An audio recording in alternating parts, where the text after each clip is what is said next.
प्लास्टिकच्या पिशव्या प्रत्येकाच्या घरामध्ये कचरा होत असल्यामुळं त्या टाकल्यावर घाण होते, निसर्गाची हानी होते हे त्यांना पण पटतं, पण त्याचं सोल्युशन माहिती नव्हतं. पण हे आज इंटरेस्ट घेऊन बायका जमा झाल्या आहेत. मला असं वाटतं की ते पुढं प्रॅक्टिकली पण होईल.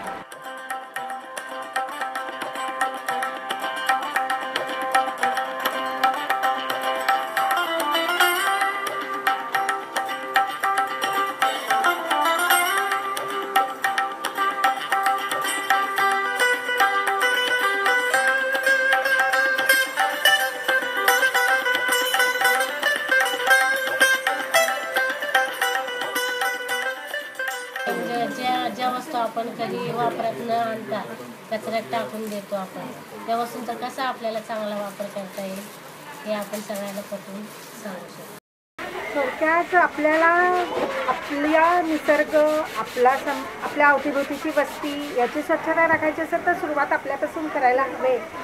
हा विचार बायकांमध्ये रुजवणं महत्त्वाचं आहे. ही सुरुवात आहे. हे मग प्रत्येक गोष्टीत तुम्ही लागू करू शकता आणि त्या दृष्टीने त्यांचं प्रबोधन करू शकू आम्ही, असं मला खात्री वाटते.